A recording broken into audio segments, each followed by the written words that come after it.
ennaku zino tetukyali kumanya, tetukyali ku kikula kya muntu, tetukyali kuwasoma ki, kubanga ennyaanya emu bw'eyonooneka mu kisero n'ogikkiriza okubeeramu n'endala zonna zikola ki. Kaakati bakadde bange, olw'embeera eno naffe yeetujjayo ne baganda bange bano bonna, bulijjo mwe mwagambanga bannaddiini teboogera, baasirika baalya, oba oliawo abaalya gye bali, naye tetulina kye twali tulidde. Ne bw'oba olidde osigalamu ako obuntu akalaba ebwe obuntu ebikolebwa. Siyinza kubanga ndi Mugisha olw'okutuumibwa erinnya Mugisha ne kinziba amaaso obutalaba biki bigenda mu ggwanga lyange. Bwe nayogera ebyasooka ebyasaasaanira eyo yonna, bangi bankubira ne State House nga bwetadde, n'omu nambuuza mu luzungu olukambwe ennyo, mu Luganda yali ategeeza, gwe Mugisha, yuwa Mugisha, lwaki bino byonna bivudde mu ggwe? Ne mubuuza kitegeeza ki? Nti nsuubira nti buli Mugisha yenna ali mu gavumenti. Ne mugamba nze mwamboola. Ne muddamu omukulu oyo nti oba olowooza buli Mugisha yenna anaabeeranga mu gavumenti oli mulwadde. Bakristo baganda bange, basajja ba Katonda mwena n'abakazi abali wano, bino ebintu bijjemu amannya, tubijjemu kala, katulwana na mulaba omu Museveni.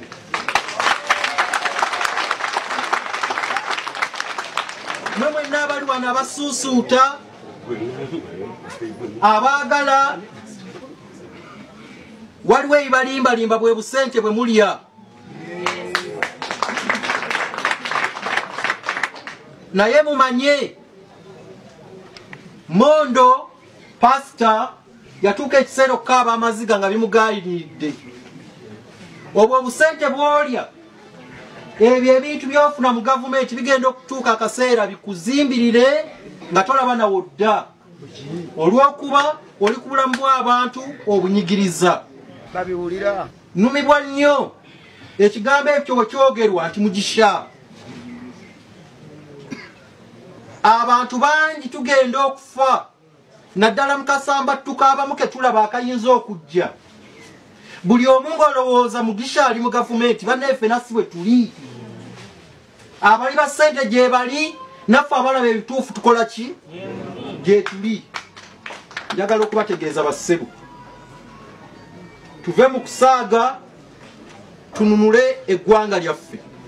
Mu bano abeenoonyeza ebyabo, akaseera kagenda kutuuka ng'omuntu n'erinnya alyejjako olw'embeera eri mu ggwanga. Sheikh Muzaati olumu yatuuka ku kiseera ekigamba nti ensi etabuse. Noono minisita Katumba Wamala yali atudde awo n'agamba kati ebintu bikoze eki? Bitabuse. Mwe basiraamu bannange, enkya mukeere mu hardware, mugule ejjambiya, muziwagale, muleete ennyundo, tulumbe.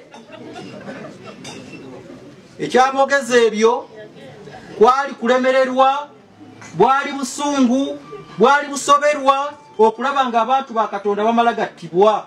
Mwagala naffe twogere ebyo? Ejjambiya yaffe, ensuululu yaffe, amafumu gaffe, amasasi gaffe, emmundu zaffe, kalulu. Abali wano abalabika nga bambi mbakosezza, tebansonyiwa, sina kibi kyenkoze. Mbasaba mutunuulire obulumi bwe mutadde ku bannayuganda, namwe mukyuke mwagale ensi yaffe.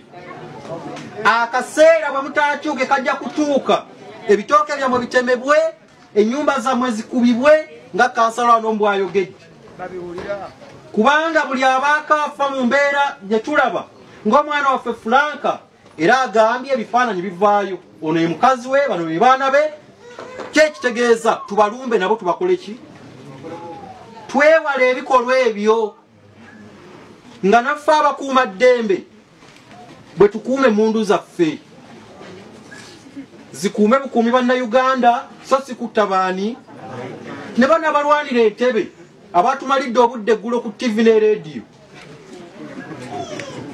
baagala kufuga bafu kati baava mu kukulembera kati bafuzi naye buli kintu kiba n'akadde kaakyo nabo bennyini okugenda mu nsiko bamala kulaba embeera eyaliwo ne bagikyawa ne batajagala ne bagenda ffe ensiko yaffe buli omukwata kapeeniko kagolole bulungi tokyamuukirira kateeke mu kabokisi tokabuusa kalayini kateeke munda ng'ogamba Uganda yange gyenjagala eri tiiki yeeno waliwo omukulembeze gwe batwagazza oba oliawo abamu ku mpaka nga tulaba entulugunya gye bamutulugunya nga tulaba engeri gye bamutreatinga nga tulaba engeri gye bamuvumirira ye Honorable Robert Kyagulanyi kati olw'okuba people power amaanyi g'abantu ke tubalaga amaanyi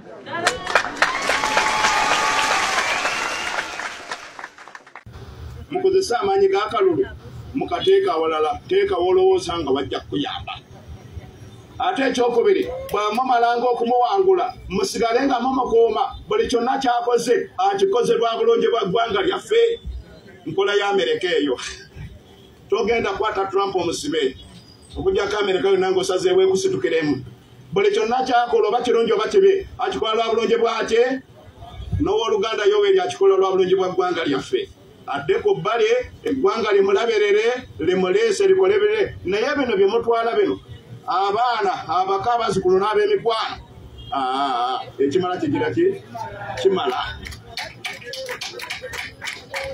famire emu neetuula neesalirawo eggwanga mwaba movement Uganda si maka gammwe Uganda y'abantu abalina amagezi abategeera abeesalirawo ekyo nja kibagamba nga buli lwenaayimireranga the President Museveni asaanya awo mmule mu mirembe ekyo sijja kukiruma ekyo naayongerako gwojjo kinyongererako naye mpulira nga ebyo ebyange bimmala okubagamba ate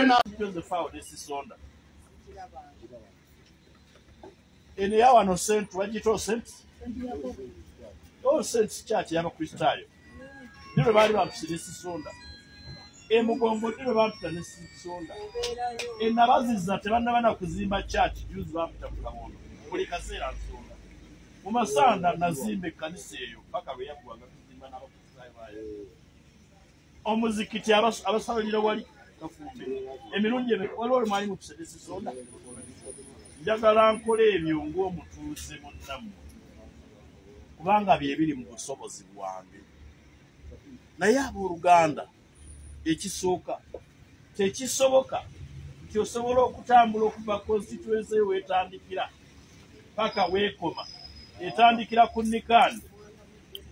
Nikaani ekatale neekoona ku masuuliita ku kyalo kye bayita Ntinda omubaka ogenda ogaba ekisembayo ku kyokugaba omuntu awanika omukono nga tampalana ng'agamba nti kyakitiibwa okujja ewange Nakasozi n'enkuwa $20 ogenda ogulira abaana ba kawunga n'otuuka e Nakasozi oba wano ekyengera mu tawuni Kafumbe nagatuwe ku sente seko n'ava kuwa $20 ngamba nti kyakitiibwa